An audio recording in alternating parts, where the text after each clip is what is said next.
Thank you. I'd like to extend a warm welcome to all members of the General Purposes and Licensing Committee, officers, members of the public and press in attendance at today's meeting of 10th of January 2025. Welcome to those who may be watching the meeting live on YouTube. I'm Councillor Neil Tungate, Chairman of the Committee. I'd now hand over to Democratic Services to read the housekeeping note. Please note this meeting is being broadcast live on the Council's website and on YouTube. It will remain available for a minimum of 12 months. Please can those in attendance use your microphone when speaking and switch it off when you've finished. Please switch any mobile devices to a silent setting for the duration of the meeting. If the fire alarm rings, please can everyone leave the room immediately using the nearest fire exit. Do not use the lift. Please go to the fire assembly point located at the bottom of the car park by the garages. Karen. For the benefit of those watching the meeting online, please would members introduce themselves during the meeting if not already introduced by name. And I apologise in advance, I've still got that horrible cough, so if I have a fit, I'm sorry. Right, on with the business. Apologies, none received. Can we approve the minutes of the meetings held on 26th of April and 1st of November? Thank you very much. Any members have pecuniary or non-pecuniary interest to declare? Jack. I'd like to declare an interest. I work for a taxi company, and obviously I won't comment or vote on the taxi licensing policy. Thank you for that. No public participation. Item 4, the taxi policy review. With the recommendation on page 3. Jo? Okay, thank you, Chair. My name's Joanne McClay. I'm the Service Manager for Environment and Regulation. So this report presents the revised and updated taxi licensing policy. This has been reviewed and updated, particularly following changes to guidance. There's been a large consultation process that has taken place with regard to the draft taxi policy, and that was earlier on last year. And we consulted widely with the taxi trade, neighbouring local authorities, councillors, officers within the New Forest District Council, town and parish councils and the public. And in total, we had 73 responses, and they were online, via email and during a face-to-face meeting with representatives of the taxi trade.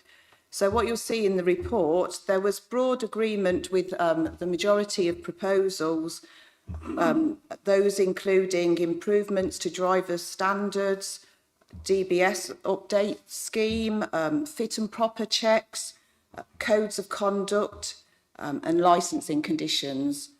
But where proposals would have had more significant impact on the trade, there were a large number of consultation responses which confirmed fairly strong feeling. And as officers, we listened really hard and closely to the concerns that were raised during those responses, and we've fully considered the responses over the last few weeks and months and the impact that the trade was saying those proposals were going to have. And in doing this, the key things we were looking at really was protection of the public. That is our primary aim, but also making sure that the public are confident in the service that is being provided by taxi firms across the district. We also obviously wanted to consider that vehicles were safe, but also that we were supporting the economy and our trade. It's really important that the trade can provide safe, accessible, affordable and an available service to all of our residents. And as you'll be aware, we have got it is a rural district. The transport network is really important, particularly for those residents who may be vulnerable and need to use these services. So there were a large number of things that were taken into consideration when we were looking at the responses and reviewing what our recommendations would be. So the report highlights the areas that there was concern around, and that was with regard to age of licensed vehicles that would be new on the fleet, age of vehicles on the existing fleet, the age of wheelchair accessible vehicles, mid-term vehicle assessments and door signage. And as you read through the report, you'll see what was in our existing policy and then what we proposed in the draft policy. And then there's detail of the number of consultation responses we had. And based on that, the recommendations to members following the consultation and the reason for those recommendations. What we have done is we will take a staged approach with this. So this is what we're proposing for the policy now, but the policy will be kept under review, and if we need to make changes and put forward revisions in the future, we will obviously do this. So what we're requesting is that members review the responses, agree the proposed amendments and recommend approval to full council. Thank you, Chair. Thank you, Jo. Opening up to the floor. Steve. Thank you, Chairman. Having looked at the proposals, especially around the vehicle ages, and that, I think it is very clear that, as you just highlighted, Jo, that the officers have listened to the trade. They have listened and responded to the various responses that have come in, and made very sensible accommodation of the views of the trade. And I think that across the board, all of those adjustments, etc., make absolute common sense and work for both the safety of the public and for the trade itself. The one paragraph that I found interesting, in particular, was the one that's not included in the policy, which is the installation of CCTV. And whilst I accept that at this stage I'd go along with exactly what you've said in the report, I think, as the report says, I think it needs to be monitored, because if you look at all forms of public transport now, buses, trains, everything, they all have CCTV. And the cost of CCTV equipment over the years has come down quite considerably. And it wouldn't be onerous, I don't think, to have CCTV installed within taxi vehicles. And this is for the benefit of not just the public, it's for the benefit of the drivers as well. Because we see a number of complaints and issues around drivers, and made from the public, which on occasions can be quite unfair to the drivers. So CCTV on board a taxi is in fact to the benefit of drivers as well. So I would like us to keep that under strong review, so that we can perhaps say that in a revision or even an amendment in the coming period, that we do say that taxis should be fitted with CCTV. And in fact, that does happen elsewhere in the country. It won't be something that will come as a complete shock to people. I don't think it would be an onerous cost. But the other thing it gives, for the passengers' point of view, especially the more vulnerable members of our society, it gives them a great deal of confidence that everything is there. So I think it's an important issue in the coming years. Thank you, Chairman. Thank you, Steve. Alan Glass.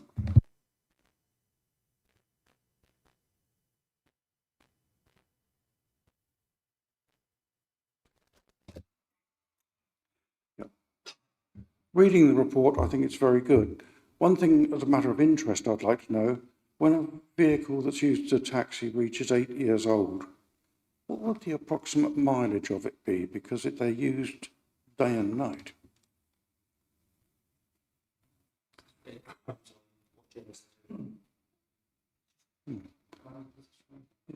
I find a car with a very high mileage very... That's a how long is a piece of string question. Sorry? I think it's a how long is a piece of string question. It must be an average.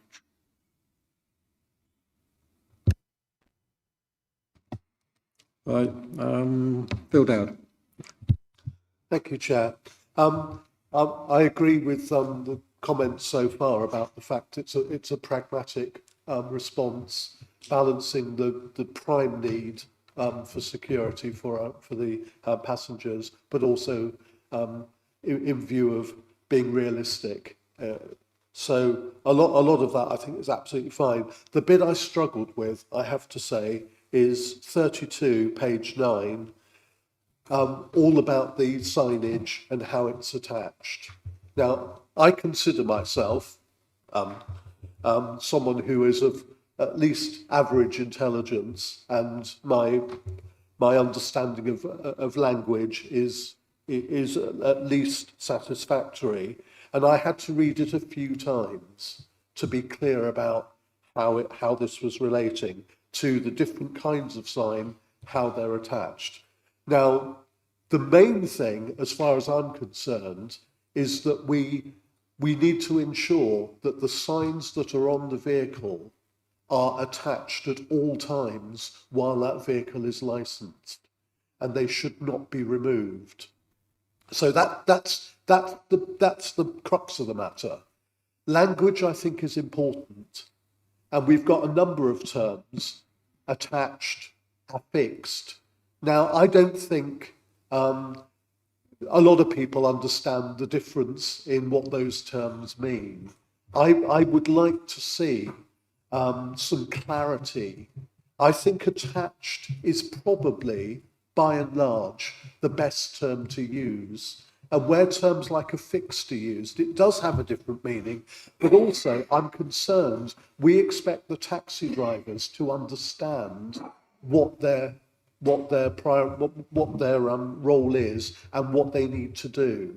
So I know we have signs that are attached through being joined to the vehicle, but we also are now talking about signs that need to be stuck to the vehicle through a glue backing or whatever.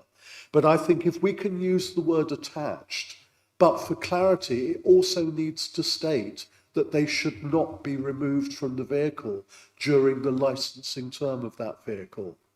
Because we do have issues where if the vehicle's used by someone else, a family member, for example, if it's something that can be removed, then it will be removed for that. And that's something that we want to avoid. So I would like the language to be really clear on this one.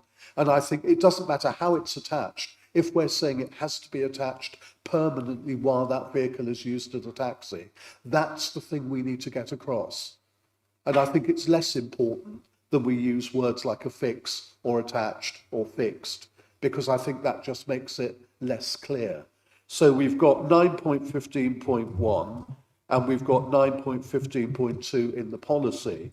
And I would like to see the language harmonised between those, because I think it's less important how it's attached than the fact it is attached. And that's the crux of the matter. There we go. That's my comment. Thank you. Thank you, Philip. I think you make some fair comments there. Joe? Yeah, I think they're really, really good comments, and thank you for that feedback. And of course, yes, we can review that and we can make those amendments. The other thing I'd say is we can give the taxi trade a bit more detail, and we can put more information on the website for clarity as well. So we can do a number of things. But yes, obviously, we will review what you've raised, and I think that they're very valid points. Thank you. Thank you for that. Alvin Reid. Thank you. Alvin Reid, representing Tiptoe, Hoydle, Everton, Milford, Keyhaven, a lovely stretch of the country. I think there's an excellent set of recommendations from the officers. There's obviously a lot of work gone into what they've done, and they are to be commended for the work. I particularly like the wheelchair access vehicles not having age restrictions or emissions restrictions. We need to keep as many wheelchair accessible vehicles on the road as possible, and that is a sensible suggestion. Thank you. Thank you, Alvin. No more comments? Oh, David. Thank you, Chairman. I'd like to start with Councillor Dowd's assertion that he's of average intelligence.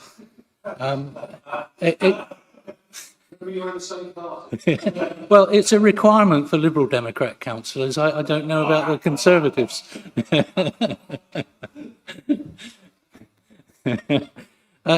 Chairman, I think there's been some useful comments about CCTV. It doesn't seem to me to be very sensible to have mandatory CCTV in, say, Southampton, but not in the New Forest. If anything, the risks are greater in the New Forest, aren't they? Sort of a rural type area where things can happen, not within the sight of the public who might intervene or deter these things. So yes, I would like the council to consider this aspect, although it's obviously not for today. That's not something that we're being asked to consider. Another issue which occurred to me during my last service to this panel was when we sat on a licensing appeal. You will recall, Chairman, that the question came up about insisting the driver be required to attend a course so that he understood all the necessary rules and regulations that he should be adhering to. One of the things that came up with regard to that is that we don't have a sort of accredited training system, and I think the officer at the time said, well, we better Google and have a look to see what's available and hope that he avails himself of something that is up to the job. I don't think that's quite the necessary standard to which we should be aspiring. So again, maybe we could have a think about the necessity of dictating exactly what courses these drivers who do fall foul of our rules and regulations, and we require to go and be tested, is that we make sure that it is of a suitable standard that we would be happy with. But other than that, I think the officers have done a really good job. There was a lot more reading than I expected. And in fact, I think I should have got a magnifying glass for Christmas because some of the drivers' comments, perhaps it's an age thing, but I was struggling with a lot of it. So yes, comprehension is important for councillors, isn't it? So that's it, Chairman. Thank you, David. Anyone else? No? I myself am happy with the report and the proposals. I think CCTV will come next time we do a review, I guess. As Steve said, it's on the rise everywhere. But I think we just go to the vote now, do we? Recommendation on page 3. All those in favour?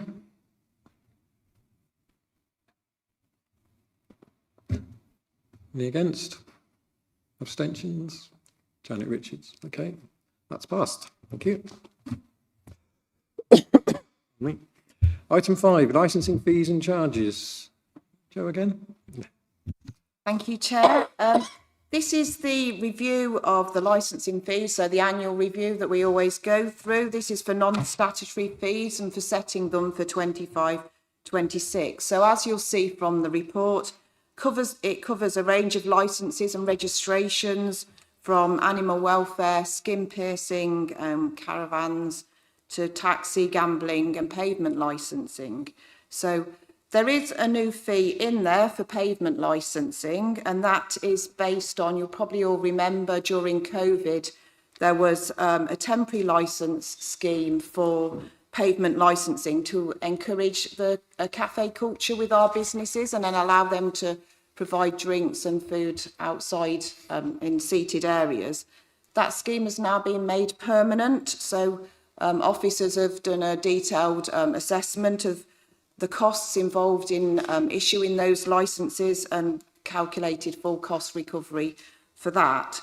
All the other costs have therefore obviously been reviewed as well, and this is looking at the council covering their costs but not generating a profit.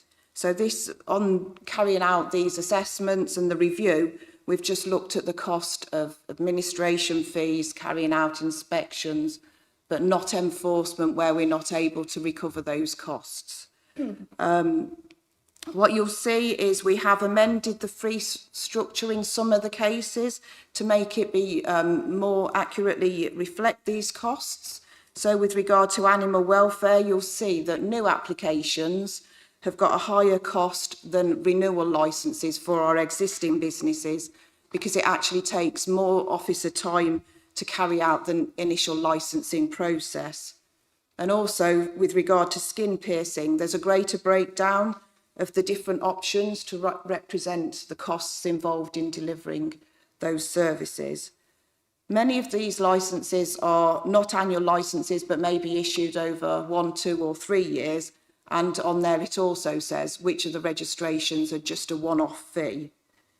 You'll also notice that at the moment there's no current increase to the taxi licensing, and that's because obviously we're waiting for what had been approved today at the committee and what's going to be then put forward to full council to approve.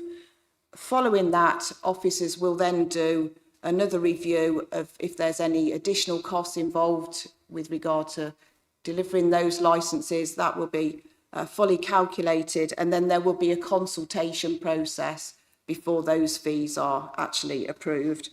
And one of the recommendations today is that it goes to full council, that this committee can actually approve, has the powers to set those fees once we've gone out for consultation with the taxi trade, following approval of the policy. So we're just recommending today that this is, that committee approves the proposed fees that we've actually put forward. Thank you. The hands go up instantly. David was first and then Jack Davis. Sorry, Jack. Yeah, pavement licensing. I'd like to understand a little bit more about why we license the use of pavements, and whether we really need to enforce any charge for it. If you think about it, a lot of businesses probably only survived as a result of their ability to use the pavements, particularly during the COVID crisis. And I know a significant number of people who have anxieties about going into cafes. They feel a lot happier being outside.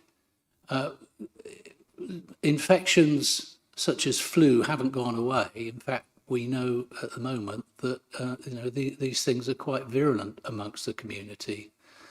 So I think that the district council is probably being a little bit mean, attaching a cost to this. I don't think that the costs are high.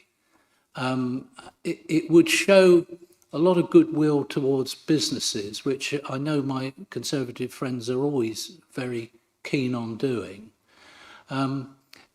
We could today resolve not to make a charge for it. I think it would probably be the right thing to do. It would certainly help the hard-pressed businesses, some of which have gone under following COVID, and more recently because of the economic situation in the country. So I don't know what other members think of making a change to the officer's recommendation, but I would like to propose that we make no charge for what we do with regard to checking whether there's an obstacle on the pavement. I think it's something that we should not be doing. I will just say that fees and charges are cost recovery. So, there is a cost involved in doing this, and that's why we have the charges. I don't know if Joe can add any more. Is there a statutory requirement? Thank you, Chair. I'd just like to give some background on this. Originally, as Joe said, it was a temporary arrangement, and the council decided not to charge for those. However, when the Business and Planning Act was amended, it was brought in that it was a full-scale licensing regime. It does cost us to actually implement these. We haven't got very many in our area because the criteria for actually granting a pavement licence is quite strict. If you look at some frontages of premises, coffee shops and the like, they sometimes have an area which actually belongs to them and it's not designated as highway. In order to grant a pavement licence, it has to be designated as highway, which is proper pavement, as opposed to just a frontage that belongs to the shop or the cafe. So I would just say it's not very many, and also based on, you've got to have like a 2 metre clearance. So it's quite difficult in our area on the busy high streets to actually implement one. So we aren't dealing with very many, but as just a little background for you. Thanks for that. Jack Davis.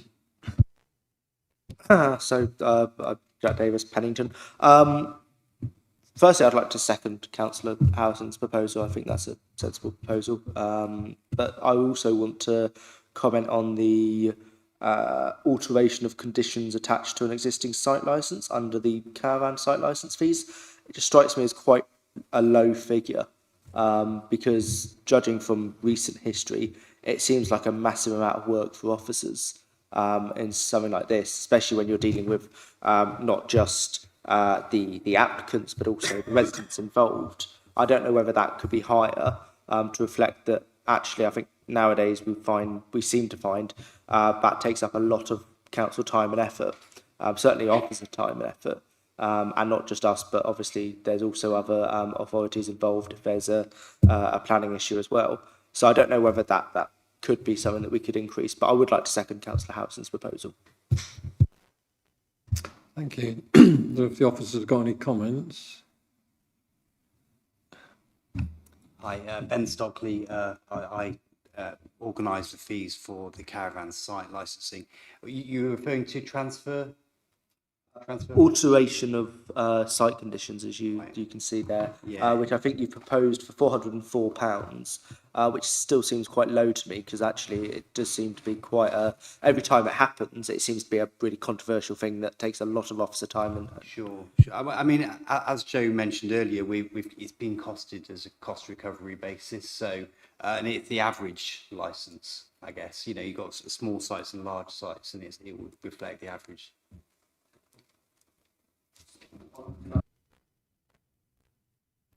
just on that basis, obviously, if you're talking about the average, is there a threshold at which we could say actually for a 10, 15, 20 plus, actually the cost should be higher and for lower for smaller sites? Because obviously smaller sites is going to have a far less of an impact, and you're probably not going to have smaller sites going forward because there's not enough land. It's going to be these bigger sites where they're going to try and fit a couple more homes on somewhere or whatever. So is there something that, is that something that you'd review as part of the process? I mean, it hasn't been reviewed on this occasion. It's one of these matters where, I mean, we have sort of 35 caravan sites for which this applies to, which vary from sort of 3 caravans up to 150. So there is a wide variety, and it's, you know, obviously trying to keep the sort of regime as simple as we can achieve, I suppose, overall, with the numbers we've got. Just to add, we are constantly keeping this under review, and obviously we do review these fees annually because we always come back to the committee with these. So, you know, if based on cases, if things change, we will obviously look at it and review it. Right, before we go further, we do have a proposal now from David, seconded by Jack, to go with Steve then to comment. Yeah, in response specifically to a proposal by Councillor Harrison, I think it's very simplistic to say allow the businesses to operate and not have a licensing regime and not charge for it. But as Krista pointed out, there are many businesses that have their own frontages, and of course they can use those frontages because that's within their registered boundaries, and that gives them the opportunities for good business. And I actually enjoy the pavement economy, which we often now call the continental economy, because you go to France, etc., you see this type of arrangement commonly. I think it's a good thing, but I actually think it needs to be regulated because if you get a broad pavement, part of which is the highway, then there can become all sorts of issues. And it's always about those that don't act in a sensible way, as opposed to those, the majority of businesses that do, in that if tables are not arranged in a proper way, if there's not some controls over it, then you get problems with access. And then you also can end up with disability accessibility issues as well, because if they're set out in the wrong way, because that's what someone wants to do, then wheelchairs, mobility scooters, etc., will have difficulty moving along the highway. And of course, the rules do state that everybody should have free access and egress along the the King's Highway. Amazing how things stick in your mind after all those years. So I think that it should be regulated so that all owners of premises, I think they should be encouraged to diversify their business, allow it to be in the street. Not today, perhaps, a little cold, but to make sure that there is this set of rules and regulations. So I can't support you in your proposal on that for all the other complicated reasons that I think it's too simplistic to make a decision on that without all the facts and the reasons for it to come in. So I wouldn't support you on this. Point of order, Chairman. I didn't say don't regulate. What I was saying is that it's not necessary to charge for the very small number of businesses involved. I mean, this district council is wildly more wealthy than most of the businesses that we're proposing to charge here.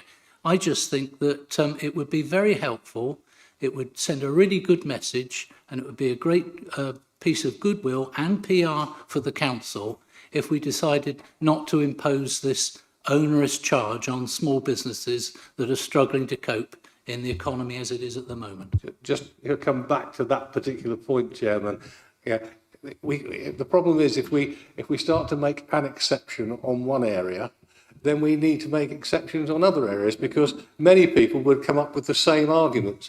And I would contradict you on this council being wealthy. I would say that it's fiscally well run, and the arguments that we perhaps will often have across the chamber, David. But if you start to set precedents about charging, and just to repeat, the chairman's made the point, it's been made by the officers, that this is not a profit-making part of the council.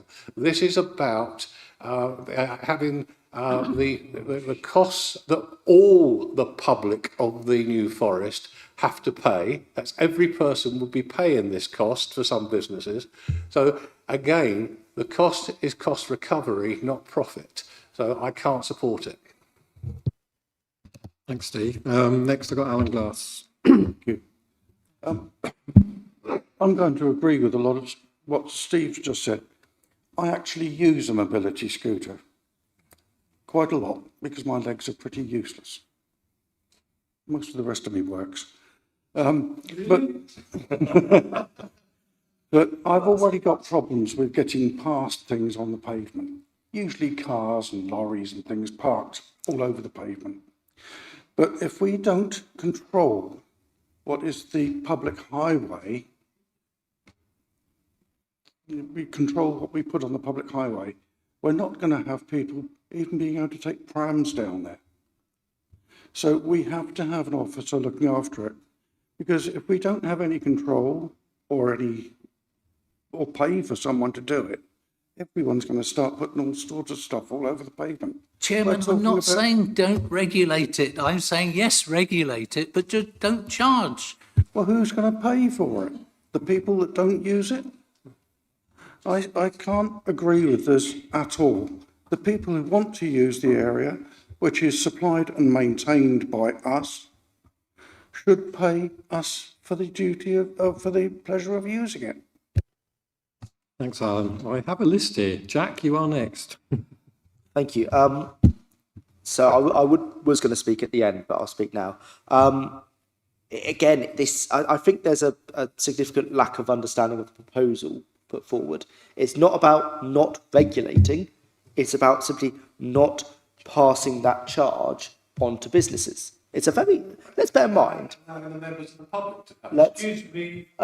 150,000 residents, if you're saying you can't split the cost of what is at most 150 quid a year across those, you're being a bit ridiculous, quite frankly.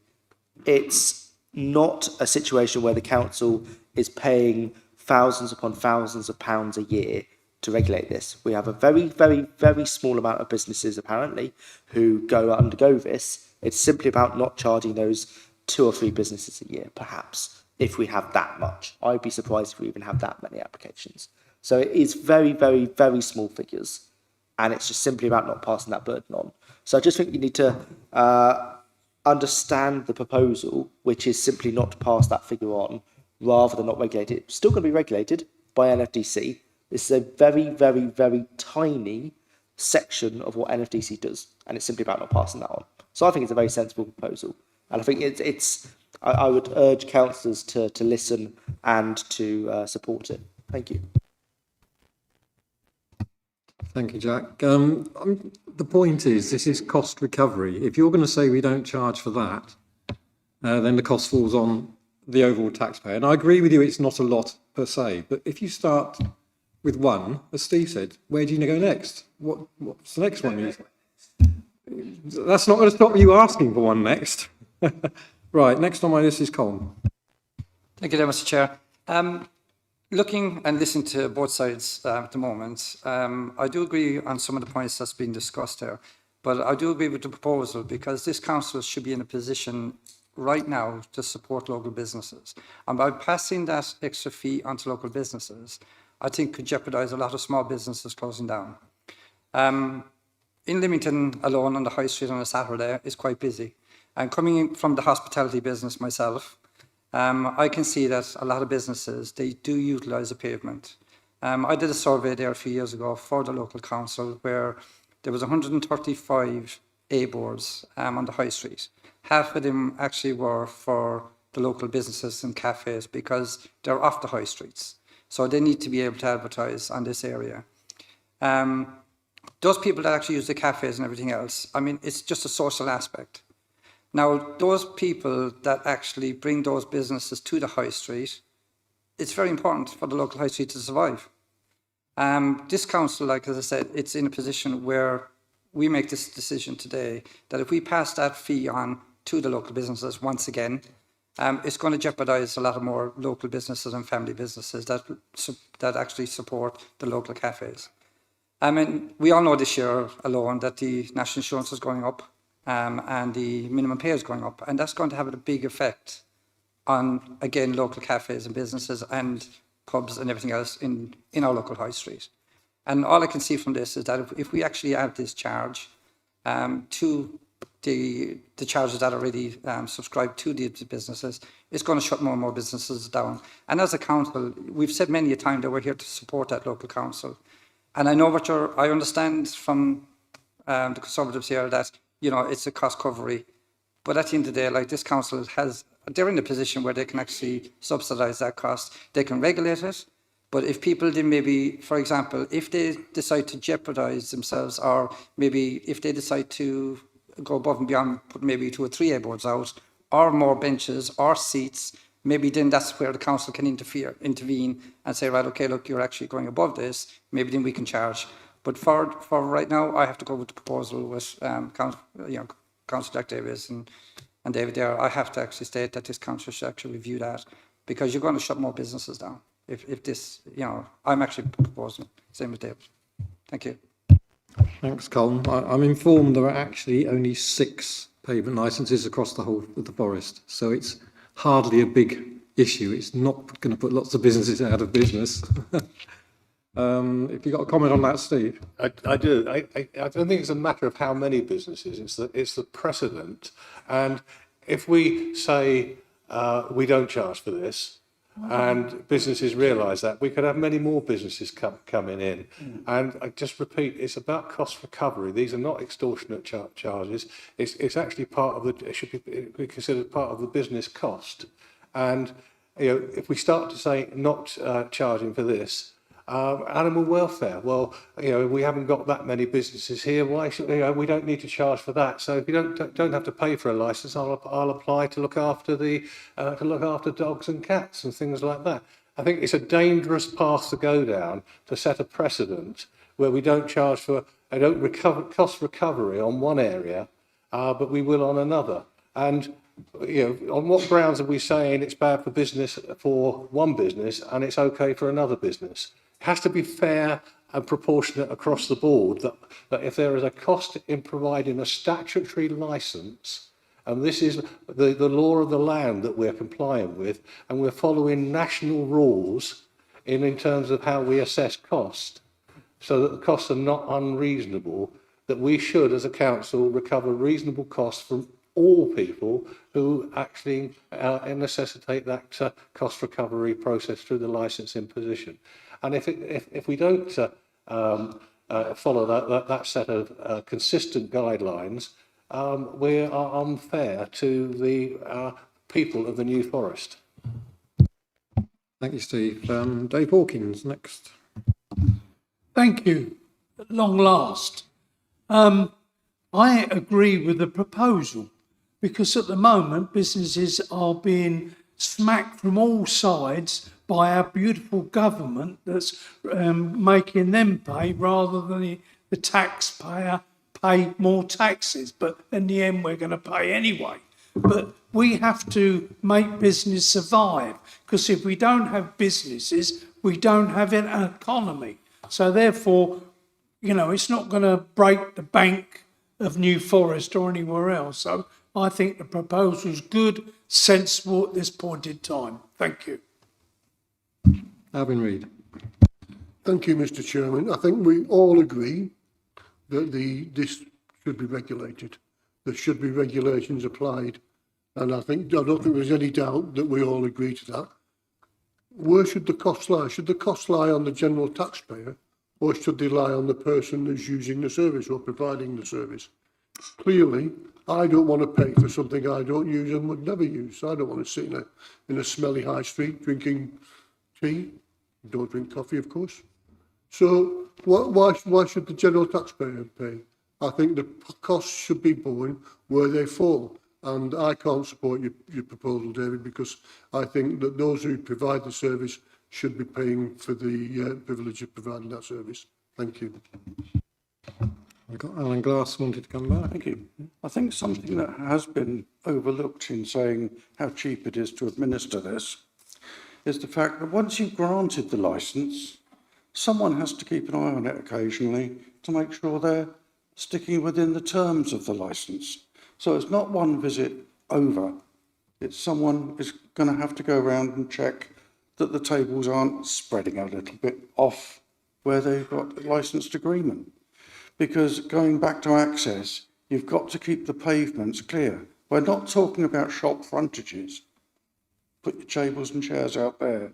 But on the pavement, which is part of the highway, we do need people to go around and make sure that the pavements are fairly clear. Thank you. Philip? Thank you. I think one point has probably been missed, is that the charge will be passed on to the consumer. The businesses will need to do that.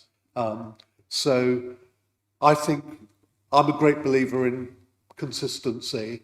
This is a cost recovery measure.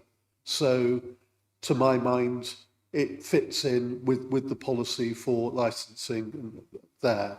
But I am mindful of the fact that the cost will be borne by those people using the facilities.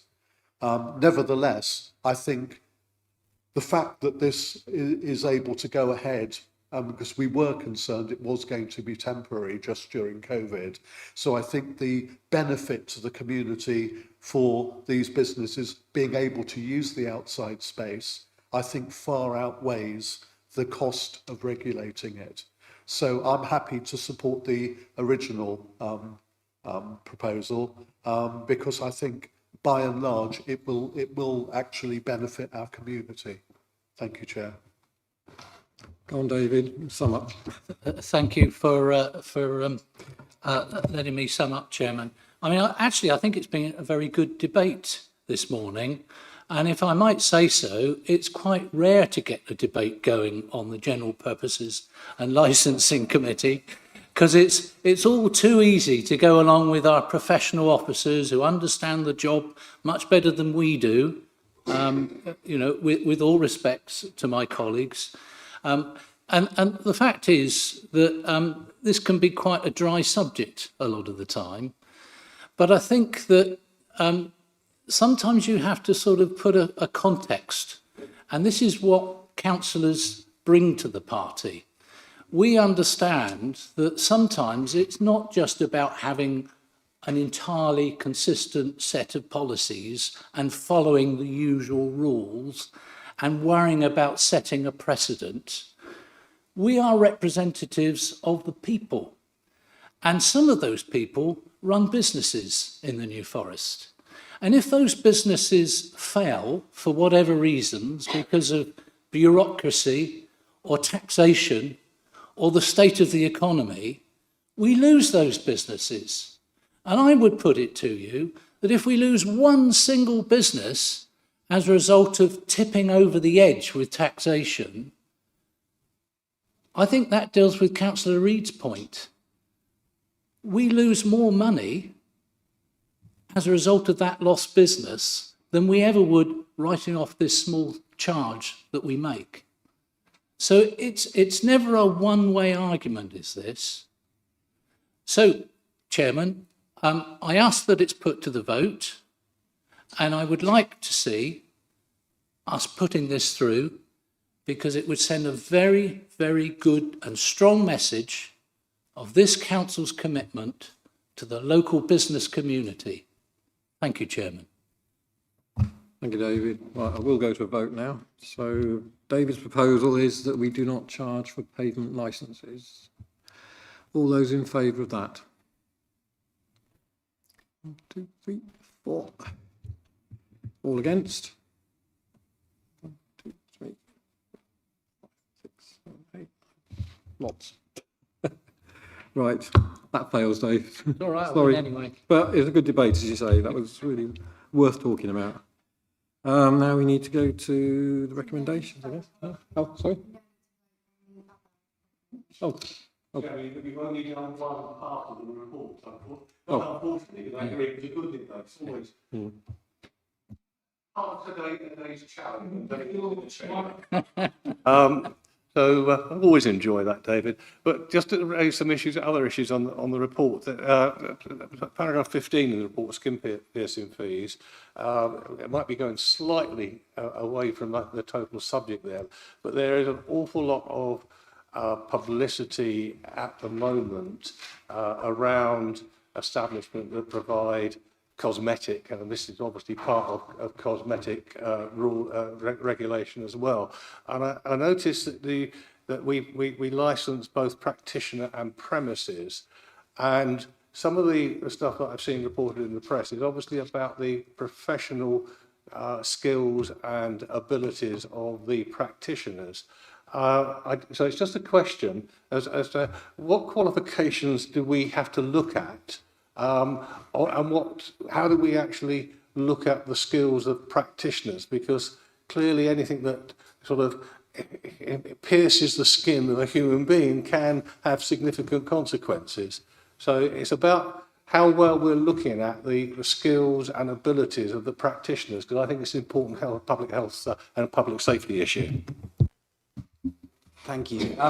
Yes, I mean, it's actually quite a difficult topic, actually, because while for acupuncture there are recognised qualifications, someone doing, for example, tattooing, there is no recognised qualifications. So a lot of it is down to our assessment of their competence to do it. So we're looking at supervision and training and so on. And that's part of the process we go through when registering these premises. But yeah, there are currently, for some areas, simply no actual registered qualification that we can draw upon. Just come back on that for a moment, Chairman. I mean, the acupuncture, I think that's a real skill in itself, and I see the health benefits for something like that, providing it's someone who's got the right qualifications. Tattooing, I think it's quite probably surprising to most people that in an area where a lot of people have engaged in that type of body ornamentation, whether you agree with it or not, I think there should be proper qualifications that people have for it. But also with a more cosmetic thing, ear piercing, I think you can have your lips pumped up. That's got to be a piercing of the body, hasn't it? And you see all sorts of things, and it's been covered in on the local press and not the local press, the local media, news media and national news media over this week about when everything goes wrong. And I think it's disappointing to hear from our officers that and this is no criticism of the officers, of course, because you've got to apply common sense and experience to these things. But I think it makes it more difficult for our officers to apply a proper balanced judgment on the skills of somebody who says, I can pump your lips up and make you look more attractive. I think we should be, as councillors, really campaigning for more regulation. I wouldn't often say we need more regulation, but I think in terms of public health, public safety, which this is an issue, I think we should be putting in greater controls and management of these establishments. Steve, Alan Glass. Thank you. And also, when we're looking at something or some person that's going to jab holes in your skin, do we look at the hygiene and how they look after the people? Because I'm an old fella, I've heard of an awful lot of people who've had tattoos done that have gone septic. So how do we look after that side of it to ensure the safety of their customers? Yeah, you're touching upon probably one of the key aspects of the purpose of registration, which is to make sure that any of these processes can be undertaken safely to protect the public health of the people who are having the treatment. So yes, we do a lot of work on that. There are a set of bylaws in the district which we follow. Obviously, as officers, we are trained as well through various regulating body and so on. So in terms of the consistency which Councillor Clark was talking about, hopefully we are that. But yeah, it's the key criteria that we're looking at. Everyone happy with that? Right. We have two main recommendations. Oh, sorry, I missed you. Thank you very much. Thanks. I'm almost getting kind of images of council officers with a load of hidden tattoos that are really badly done from people who failed their applications. But on a serious note, I say serious note, you've put our old favourite sex shop licence at actual cost. I'm assuming that's because we don't have really any applications for that. I imagine the New Forest isn't a prime venue for those sorts of establishments.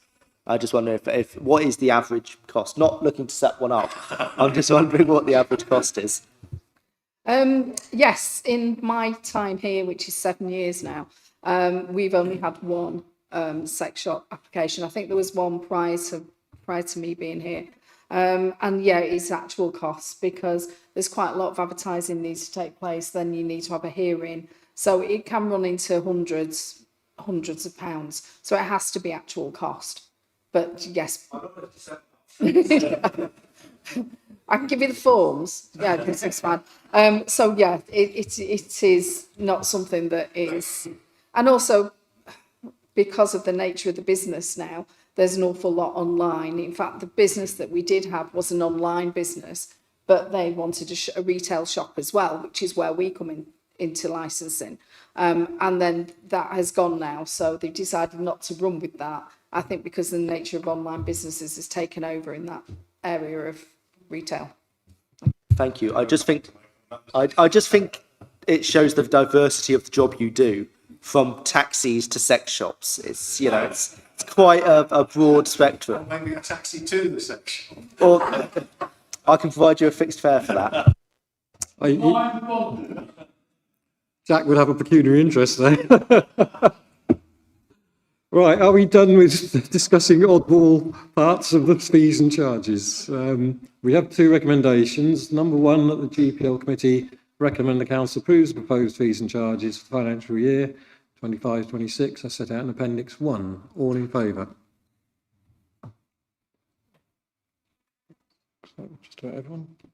Any against? Abstentions? Right. And secondly, that the power to set the scale of fees and charges for Hackney carriage and private hire licences including to consider any objections made in respect to the proposed fees, be delegated to the GPL committee.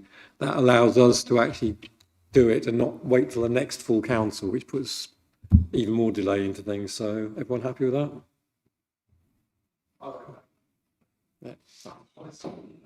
Okay. I have no urgent items, so declare the meeting closed.